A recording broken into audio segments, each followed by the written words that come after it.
What is good, YouTube? I'm back. The GOAT is back with another reaction video. Well, this is my first reaction video, so don't forget to subscribe. I want more subscribers. I'm at 4 right now. Come on now, subscribe. I post every day, starting today. All right then, let's start. Wait, I don't know which video I should react to. I'm looking up. I'm looking for the video we should react to. Oh, I got one.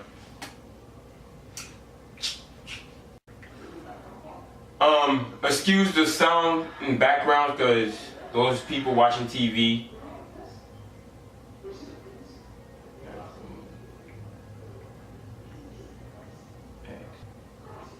Alright, we're gonna be watching 10 reasons why not to buy the iPhone XS. I guess that's 10. Stay in focus. Alright then, iPhone 10. I don't know why I'm bringing out iPhone 10 if the iPhone 7, oh my god. If the iPhone 7 just came out. The iPhone 8 didn't even come out yet. So why is there iPhone 10?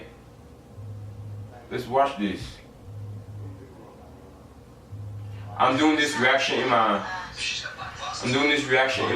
room because the computer room, like I don't feel like doing it in the computer. Skip. What's up guys, Everything Apple Pro here, and I know that $1,000 is just digging a hole in your pocket. You want to throw it in Apple's face for the iPhone X. But before you do that, watch this video. I wanted to talk about the drawbacks of this revolutionary new product. Don't get me wrong, I am completely obsessed with it. I'm so happy this design came to light, but it's not without its drawbacks. So let's talk about those in this video and why you should not buy the iPhone X. In fact, 10 reasons not to do so. Now this is something not many people think about. This is a first generation product. I know, 10th iPhone, what are you talking about, Philip? But no, this is an all new product from Apple. They said it's going to be leading the next 10 years of design. And with a new product like this, a new line, there will be issues, quirks, nagging, teething issues because of the new display, because of new design. If you remember, the iPhone 4 had the antenna gate, I want to know is, why are they bringing the iPhone X if the iPhone 7 just came out like a few months ago? At least bring out the iPhone 8 or something, or 7.5, but 10? Come on now. The iPhone 6 had the bend gate where it was a bit soft, and no, not in this housing, obviously this is a replacement. But with every major shift in design for Apple, there always seems to be a major issue after release, so it's always good to wait it out. Now for example, for me personally, when you're getting a new car, a new platform that has just been developed, there always seems to be a major issue with it. For me, it was the oil consumption on my A4 fixed in the next year's model. And oh boy, this one does not need to be said, the price. The number one reason why most people will not be buying the iPhone X. But it's just ridiculous how expensive this thing has got, and by buying it, you're basically telling Apple that that's okay, and really, I don't think it is. I think it's a little bit overpriced for what it is. The competitors have very similar displays at a lower price point, because that's essentially what you're paying for with the iPhone X, the display. And I think it's completely ridiculous to pay $150 just to go from 64 to 256 gigabytes in a phone. I know there's a NAND flash storage shortage that was created by the iPhone X, but wow, that is just ridiculous. And say you get the entry-level iPhone X with 64 gigabytes for a phone so capable, so full of so much. I don't care what kind of phone it is. I'm not spending $3,000 on a phone. I'll spend $300, $400, but not $3,000 on the phone. That's why it's showing right here, $3,000 for the iPhone X. Fun stuff you want to do with that camera. How is it going to last? I think that's just not enough storage for the base model. And I know Apple has the new video and photo codecs to take up less storage on your device. There's iCloud storage if you really need it. But still, think about it. You download some games, some apps, record a little video, take some pictures, and before you know it, that 64 gigs is going to run out eventually. So I think it's not enough storage for an entry-level model. And one that will resonate with probably a lot of you, the cutout bar. I mean, the sensor bar on the iPhone X just takes away from the even design from that really beautiful display. There was a better solution. A Redditor posted this image, and honestly, I would not be opposed to that, or with software to hide the notch. It just seems that a lot of people are very unhappy with that design, and maybe just another reason on your list to not get it. And one that honestly worries me, going from a plus-sized phone to the iPhone X, you're actually getting cropped content. So a lot of your images, your video, is going to be smaller because the display is slimmer. It's more in line with the iPhone 7 display. Yes, it's cutout bar, it's actually going to make a lot of your existing apps a pain to look at, just because it's going to be in the way. And there's actually a couple crafty solutions. Going from a bigger iPhone 7 to a smaller iPhone 10.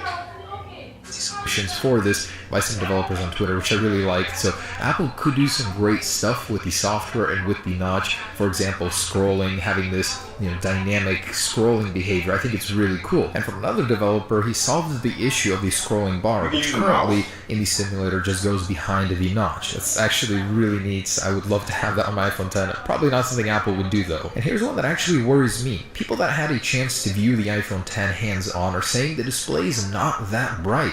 Compared to the Galaxy Note 8, the iPhone 7 Plus, which has the same rated nits as the iPhone X at 625, appears very dim in a very brightly well-lit room. So I'm definitely hoping the next generation fixes that, but for now, that's an issue we're going to have to deal with. And the whole Face ID thing. Face ID has its own conveniences, say your fingers are wet or dirty, and you can't scan it normally with Touch ID, but it also has its detriments as well. Compared to Touch ID, you're gonna have to look at your phone every single time to unlock it, and it doesn't seem as fast as Touch ID to me. I'll definitely have to test that though. And I really hate the fact that Apple is forcing you to buy things to use your iPhone X naturally. First off, fast charging can't be activated without this expensive power brick, and you can't even plug in your brand new iPhone X into your MacBook without having to buy an adapter or new cable. And for those still on the fence, here's something to make you a little bit more optimistic about your current device. If you have an iPhone 7 or 6S, these are still benchmark chart toppers. They are incredibly fast. Yes, in comparison to the new one, it's a little bit slower seemingly on paper, but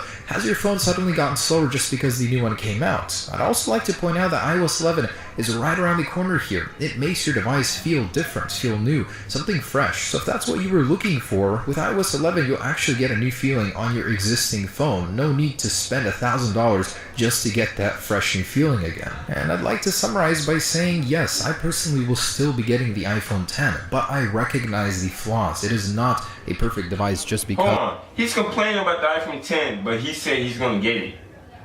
Then what's the point of making this video?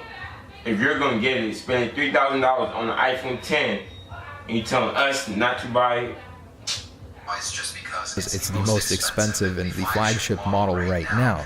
It definitely isn't for everybody. So I hope you and me agree on at least a couple points from this video. I hope I'm not crazy on that part. But this is an incredible phone, don't get me wrong. There are still many reasons not to buy it though.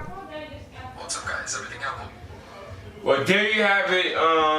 10 reasons why you shouldn't buy the iPhone X. But I don't use iPhone, so I'm not buying the iPhone X anyway. So, but that guy, he made this video for no reason. He said he's gonna, at the end, he said he's gonna buy the iPhone X. Then what's the point of making this video? Well, if you like this video, come back tomorrow, because I'm gonna post every day. Subscribe to my channel, subscribe to my new main channel, The Family. You already know it's lit over here, there, and it's lit here too. So subscribe, and I'll see y'all tomorrow. Peace out.